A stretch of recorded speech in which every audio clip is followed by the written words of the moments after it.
നമസ്കാരം. പുതിയ വീഡിയോയിലേക്ക് എല്ലാവർക്കും സ്വാഗതം. എല്ലാവരുടെ സപ്പോർട്ട് പ്രതീക്ഷിച്ചുകൊണ്ട് നമുക്ക് വീഡിയോയിലേക്ക് പോകാം. നമുക്കിന്ന് വാഴക്കൂമ്പും ചെറുപയറും കൊണ്ടൊരു തോരൻ വെച്ചാലോ? അതിനായിട്ട് ഞാനിവിടെ ഒരു വാഴക്കൂമ്പും കുറച്ച് ചെറുപയറും എടുത്തു വെച്ചിട്ടുണ്ട്. ആദ്യം ഈ പയറൊന്ന് കഴുകി വേവിച്ചെടുക്കണം. കഴുകി വെച്ചിരിക്കുന്ന പയർ നമുക്കൊരു കുക്കറിലേക്ക് ഇട്ട് കൊടുക്കാം. വേവാൻ ആവശ്യത്തിനുള്ള വെള്ളവും കൂടെ ചേർത്ത് കൊടുക്കാം. സ്റ്റൗ കത്തിച്ച് കുക്കർ അടുപ്പിൽ വെച്ച് കൊടുക്കാം.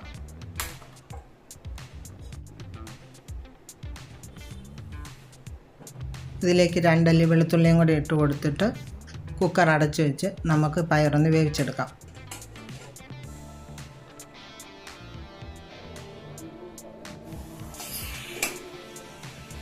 വാഴക്കൂമ്പൊന്ന് അരിഞ്ഞെടുക്കാം. അതിനായിട്ട് ഞാൻ ഈ വാഴക്കൂമ്പ് 4ആയിട്ട് മുറിച്ച് അതിൻ്റെ നടുക്കത്തെ തണ്ടെടുത്ത് കളയുന്നുണ്ട്. ഇതൊന്ന് ചെറിയ കഷ്ണങ്ങളായി മുറിച്ചെടുത്ത് ഒരു ചോപ്പറിലിട്ട് പൊടിയായിട്ട് അരിഞ്ഞെടുക്കാം.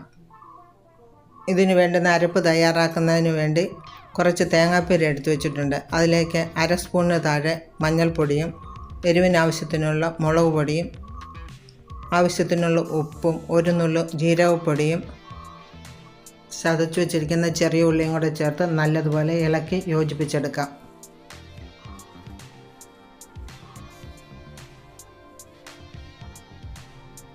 ഇതിലേക്ക് അല്പം വെളിച്ചെണ്ണയും കൂടെ ചേർത്ത് കൊടുക്കാം.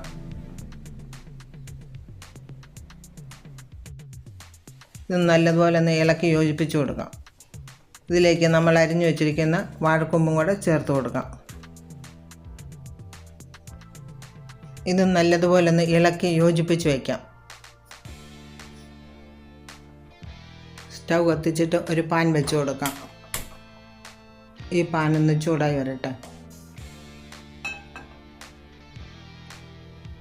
ചൂടായ പാനിലേക്ക് അല്പം വെളിച്ചെണ്ണ ഒഴിച്ചു കൊടുക്കാം. വെളിച്ചെണ്ണ ചൂടാകുമ്പോൾ അതിലേക്ക് കറിവേപ്പിലയും വറ്റൽമുളകും ഇട്ട് നല്ലതൊന്ന് മൂപ്പിച്ച് കൊടുക്കാം. ഇതിലേക്ക് നമ്മൾ എടുത്തു വച്ചിരിക്കുന്ന വാഴക്കൂമ്പിട്ട് നല്ലതുപോലെ ഇളക്കി യോജിപ്പിച്ച് കൊടുക്കാം.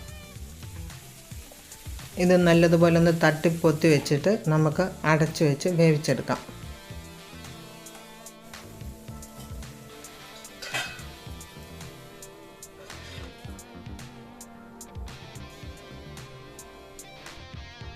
ഇടയ്ക്കൊന്ന് അടുപ്പ് തുറന്ന് ഇളക്കി കൊടുക്കാം.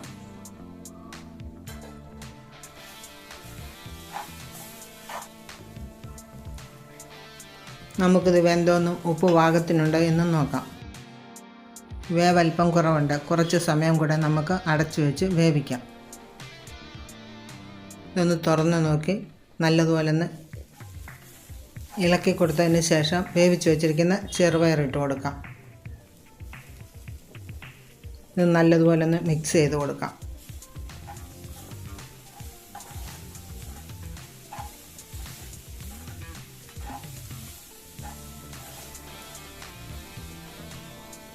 നല്ലതുപോലെ ഒന്ന് ഇളക്കി യോജിപ്പിച്ചതിന് ശേഷം ഉപ്പ് പാകമാണോ എന്ന് നോക്കാം.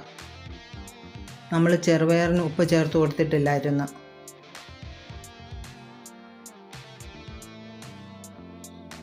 ഉപ്പൊക്കെ നല്ല പരുവത്തിനുണ്ട്.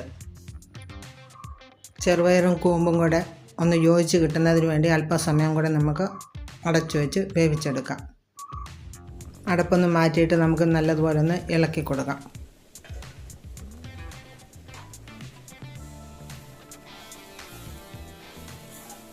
സ്റ്റൗ ഓഫാക്കിയിട്ട് നമുക്കിത് വാങ്ങി വെക്കാം.